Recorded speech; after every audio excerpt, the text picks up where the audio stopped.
El siguiente programa puede ser visto por toda la teleaudiencia. No contiene escenas de sexo o violencia. A los menores de edad se les recomienda la compañía de adultos responsables para una mejor comprensión. Canal Universitario presenta.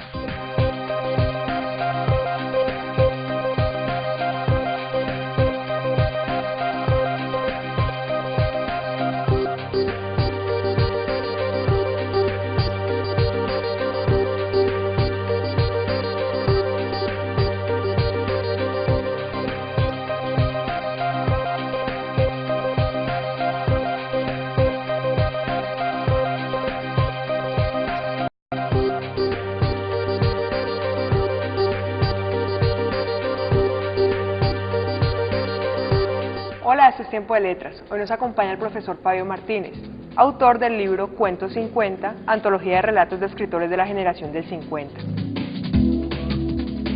Profesor, ¿cómo inicia el cuento moderno en Colombia? Yo pienso que el cuento moderno se inicia con Tomás Carrasquilla, un escritor antioqueño de finales del siglo XIX, que es el que realmente depura y afina este género literario. Eso no quiere decir que antes de Tomás Carrasquilla no hubieran cuentos, no hubieran relatos.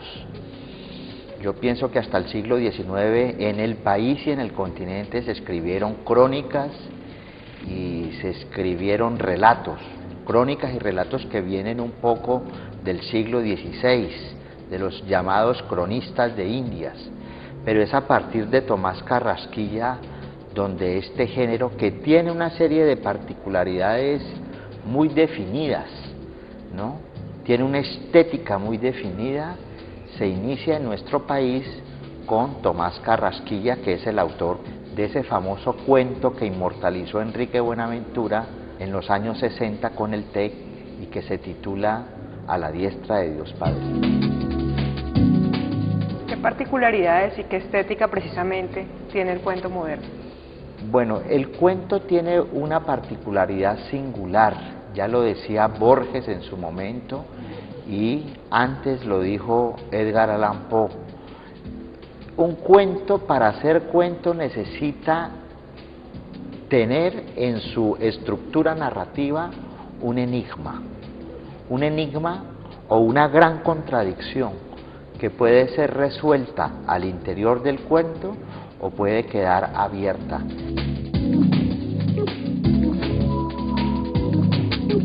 Este asunto del enigma es lo que lo diferencia, por ejemplo, de una crónica o de un simple relato, ¿no? Porque ambos narran, el cuento y el relato narran, la crónica y el cuento narran, pero el cuento tiene esa particularidad.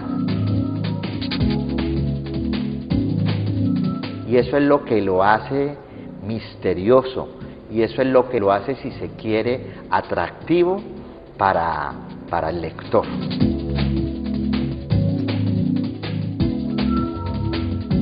¿Cómo se consolidó la cuentística literaria en Colombia? Nosotros somos fuertes en cuento. Yo diría que cada escritor colombiano, cada narrador tiene por lo menos un excelente cuento.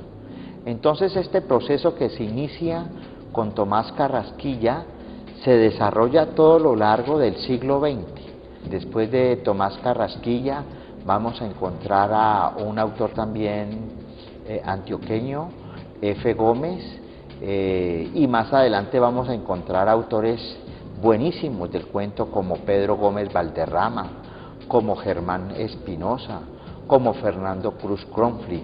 Y ya en los años 60, en la década del 60, cuando se consolidan nuestras metrópolis en la cartografía del país, principalmente en Bogotá, Medellín, Cali, Barranquilla, este género se pone realmente en boga, ¿no? Y ahí vamos a encontrar pues autores y grandes cuentistas, como por ejemplo en Cali, Andrés Caicedo. En Barranquilla vamos a encontrar, claro que él es un poco anterior, pues Andrés Caicedo, a Álvaro Cepeda Zamudio, ¿no? Que fue un cuentista excelente en ese sentido. Y hoy en día los jóvenes nacidos en la década del 70, en la década del 80, se inician fundamentalmente con el cuento, que es una paradoja de todas maneras, porque el cuento por su naturaleza es exigente.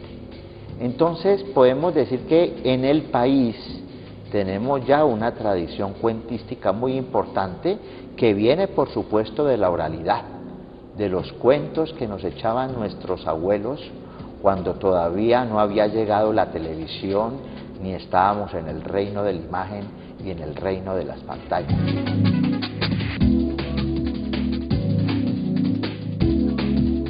Generalmente en el 60 hay una transición entre el cuento, digámoslo así, de origen rural.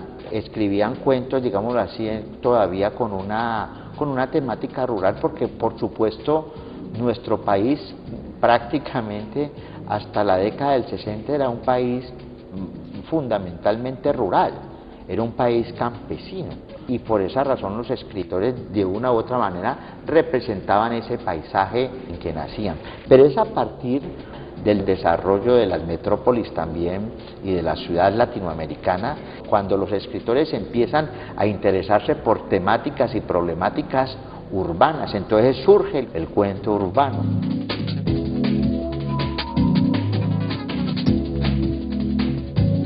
Por ejemplo, aquí en Cali podemos hablar de dos cuentistas que inician con ese género. Me refiero en este caso, por ejemplo, a Humberto Valverde, que a comienzos de la década del 70 escribe Bomba Camará, unos cuentos que están anclados en el barrio obrero de la ciudad, que es un barrio tradicional. Entonces la topografía literaria, ¿no?, cambia fundamentalmente. Ahora, de todas maneras, pues esa diferenciación entre cuento rural y cuento urbano no es muy adecuada pues como una recomendación para el lector, porque así como hay excelentes cuentos que se desarrollan en el campo, ¿cierto?, hay también malos cuentos que se desarrollan en las ciudades.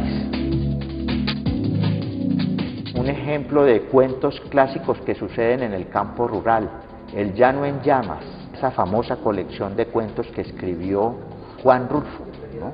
Y son cuentos que van a pasar a la historia y son cuentos que transcurren fundamentalmente en el área campesina, en el área rural del estado de Jalisco en México.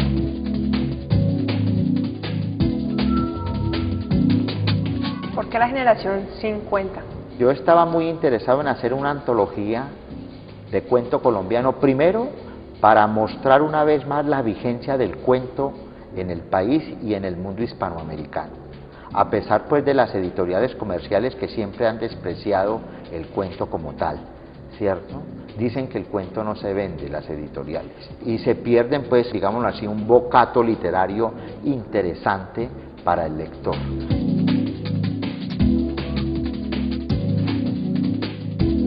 Yo estaba muy interesado para resaltar un poco la importancia y la vigencia del cuento colombiano, porque somos un país cuentístico y un país del cuento, de una u otra manera, ¿cierto? Y en un segundo lugar porque encontraba que las antologías que generalmente se hacen en Bogotá son muy centralistas, parece que fueran dictadas por don Rafael Núñez en 1886. Y son muy cortas todavía, o sea, no tienen en cuenta toda esa cartografía literaria que se mueve desde Tumaco hasta la isla de Providencia, por ejemplo, y hasta incluso por fuera de nuestras fronteras.